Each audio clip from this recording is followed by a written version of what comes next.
Bantay sarado naman ang Marilake Highway kasunod ng disgrasyang kinamatay ng isang rider. Sinisita ang mga matutulin ang takbo, lalo na kapag malapit na sa binansagang Devil's Corner. Nasa frontline ng balitang yan, si Gerard de la Peña. Pinapara ng tauhan ng PNP Highway Patrol Group at Tanay Public Safety Unit ang lahat ng dumaraang motorsiklo sa Marilake Highway sa bahagi ng Barangay Cuyambay sa Tanay Rizal. Kaya ang mga matutulin magpatakbo, biglang kambyo pag natanaw ang checkpoint. Meron ding umiiwas. Hindi bababa sa 10 tauhan ng PNP HPG at Tanay Public Safety Unit ang nakabantay ngayon sa Marilake. Kasunod yan ng malagim na aksidente noong weekend kung saan isang rider ang patay sa pangangarera sa naturang highway. Nakahiligan na ng mga rider na gawing racetrack at mag-exhibition sa Marilake. Ito yung tinatawag nilang Devil's Corner dito sa Marilake Highway.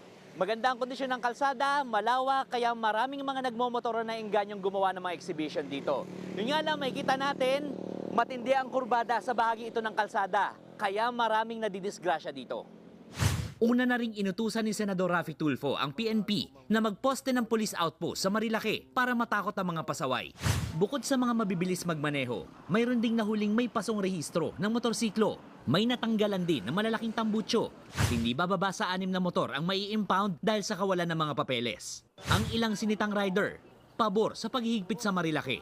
Para maiwasan din yung mga disgrasya. Nakakatakot kasi yung ibang nag-chill ride lang po, pwede pong madamay. Ayon sa LTO, ipapatawag nila ang nakaligtas na rider sa aksidente noong weekend. Sabi pa ng ahensya, maituturing na reckless driving ang pangangarera sa Marilake. Sisiguruhin daw nilang dumaan sa tamang training ang isang motorcycle rider bago mabigyan ng lisensya. Ba't kayo mag-organize na ganong klaseng, alam nyo naman bawal eh. Di ba, anong tingin nyo, di kayo mahuli, nilalagay nyo pa sa Facebook. The more we will run after you. Hindi rin daw mangingimi ang LTO na si Baki ng mga regional director kapag naulit pa ang kaparehong aksidente. Nagbabalita mula sa frontline, Gerard de la Peña, News 5. Mga kapatid, Julius Babaw po. Iba na ang may alam at may pakialam sa panahon ngayon.